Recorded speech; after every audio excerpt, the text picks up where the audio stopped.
So, what are angel numbers? Well, I've talked about them before. However, I've written a huge document on exactly what each and every one of these angel numbers reference to me specifically. So the first one is, it's to accept the number as a reflection of yourself, to be one with yourself, to be aware of your surroundings, to be aware of your faith, to be aware that you are either in faith or without faith, but that you feel present in your moment. If you're listening to your environment and you don't feel like someone's actually attacking you, you're allowed to be present in your moment. If something's attacking you, attack back mentally, scream at it if you have to, but don't go throwing hands. That'll immediately redact your ability to be an angel. So, it's to be willing to learn and adapt to the changes necessary as what is considered an angel, because you lose your angel status very, very quickly. And that is only because if we are allowing things with free will to also participate with things that also don't have free will in the hands of God, God wants to know that you're going to uphold that honor with whole heart integrity, because he's expecting that for some reason, even if you decided to still be a human at the end of the day, that you don't change your mind. Because that would break his heart even harder, knowing that he works so hard on everybody else. So, that's number one. Number two is the interaction, act, circumstances, or a request to do something, be rewarded for something, or to have something occur around you. If you feel like your environment's attacking you and you've been praying about it, two would be the circumstances in which you would hope that God would also assist you and guide you with that. He would gift you with the knowledge or resources to be with you, to do it, to create the action. And then three would be to include, help, honor the integrity of, or by now you should have. What that necessarily means is three is God calling you a butt. God's calling you a butt. He's calling you butt cheeks. He's calling you butt cheeks because for some reason you haven't learned your lesson, and we've had to tell you twice, and now this is the third time. Well, then that would be essentially God being like, well, I'm God. I have to actually have those definitive factors in place on purpose for only one reason. And it's simply so that way we can constantly keep building ourselves up to be better people. And then if you take it as if with number one, then it's like, okay, it just feels like God gave me a little bit of bad luck. That sounds like the number 13 a little bit. Well, it's not really that unlucky. Number 13, actually, if you added it as an angel number, is 4, which is the next one. And that's the motivation behind the circumstances of such a godly spirit to be present with you in that moment. So if you worked on number 1, number 2 is being aware of your request or your act of need.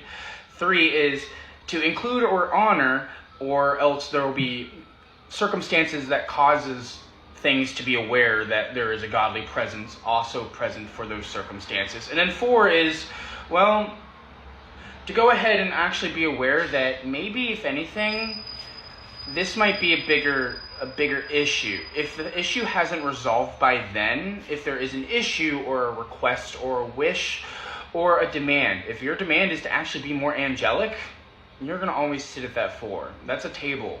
God's hands are at tables. That's what I'm saying. It's that simple. It's that simple. And then all of the legged beasts in our world, all the legged beasts in our world are all 4-legged. For the most part. I mean, we do have spiders and arachnids and other insects and stuff like that. And they're intentionally sabotaging what we believe as the beasts of our world to really make us question things like a cat.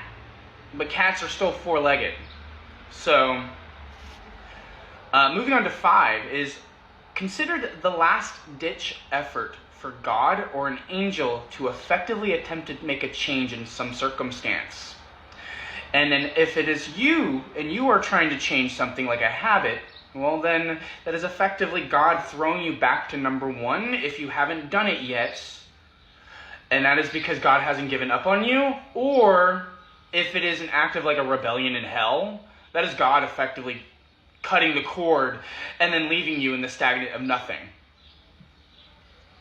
Now, 6 is the number of sinister, obviously, for historical events. Its attention to be made aware of that number makes it actually no longer a potent venom.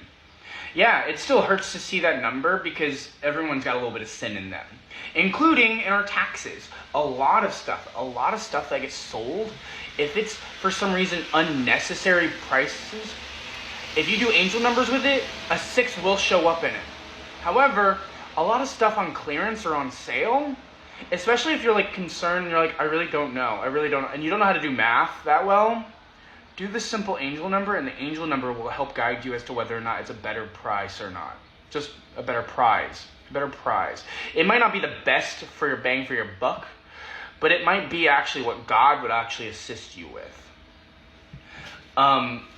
7 is God's congratulations to you.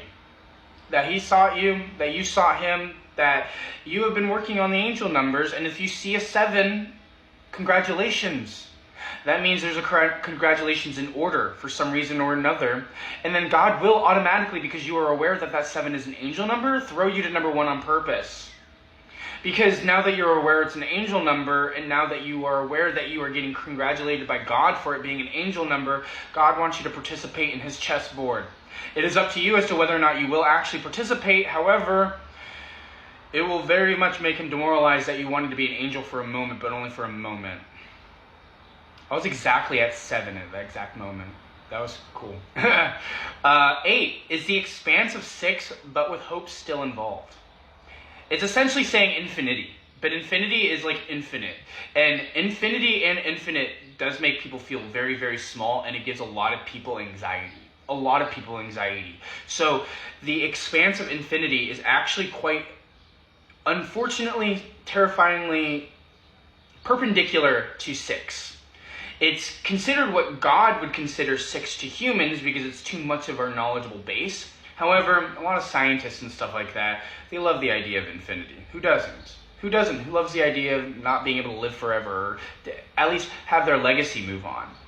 That's infinity, but Christ doesn't live with us anymore, yet his name still lives in our reality completely. That would be what God would consider infinity on godly standpoint, is simply just being able to go ahead and carry on the legacy of the chapters. And then 9 is saying no. Historically. We want to know why? It isn't because he doesn't like the Germans more than other people. In fact, he doesn't care more so about one race than more others. He loves all races, all encompassing, because they all have such different and cool ways to embrace him. And he doesn't like to actually merge them all together, because then it's like, okay, then we're just making it all plain cut, dry, white Christianity. When the Muslims, they'll fucking dance for God, and when the Asians, they actually sit down at tea for God. But God's upset because we want to go ahead and claim which religion is correct and which religion isn't, when it really wasn't about that to begin with, and I've already informed the entire world exactly how.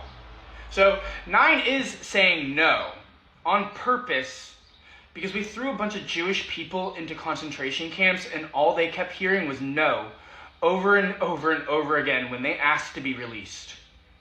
So historically, God has made that number no, and we no longer have any other numbers. If you feel hurt, I am too. Would you like to learn how to count?